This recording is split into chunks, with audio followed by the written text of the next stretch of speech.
ต้นยางเนาะต้นยางจะมี2สูตรให้ใส่เด้อสูตรที่1ก็คือสำหรับต้นยางปกติก็คือใส่มันจะมีฝาปกแบบนี้มาเนาะแล้วก็มันจะมีเลขซีอยู่นี่ให้เอา20 ccต่อน้ำ20 ลิตรสำหรับยางปกติที่นี่7 มื้อที่นี่10 มื้อ15 มื้อเราสามารถซีดได้เทื่อนึงหรือว่าเดือนละเทื่อก็ได้อิงตามหน้างานเรามีความพร้อมหลายซ้ำใดเนาะสูตรที่2ละแมนถ้ายางไตหน้ามีเชื้อราหน้ายางแตกยางมีจุดดำๆหรือว่าใบด่างใบเหลืองนี่ให้ใส่50 cc เลยก็คือฝาหนึ่งนี่เลยต่อน้ำ20 ลิตรที่นี่สำหรับยางหน้าตายหรือว่ายางหน้าแตกนั้นที่มีเชื้อราละแมนให้5 มื้อหรือว่า7 มื้อเขาซีดเทื่อนึงเนาะก็คือจะผสมแบบนี้เลยเนาะนี่เป็นสูตรสำหรับยางปกติเด้อจะใส่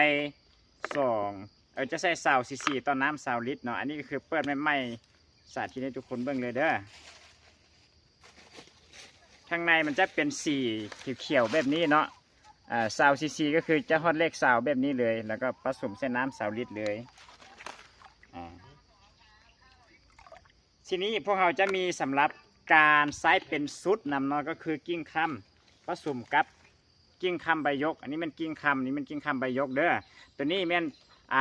สำหรับต้นยางปกติที่บ่มีเชื้อราเฮา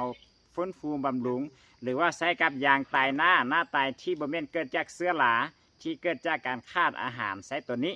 แต่ตัวนี้สำหรับยางที่มีปัญหาเส้นเชื้อราหากเน่าใบมีเชื้อราหรือว่าเนื้อยางดำที่มีเชื้อรามาเป็นหลายปีแล้วสิซ่าหน่อยจะใช้ตัวนี้แต่ใช้ผสมกันก็ได้เพราะตัวนี้เป็นวัคซีนพืชสามารถป้องกันให้บ่มีเชื้อราในอนาคตได้เด้อวิธีผสมสำหรับยางไตนึ่งก็คือตัวนี้ 2.5 cc คือกันตัวนี้แม่น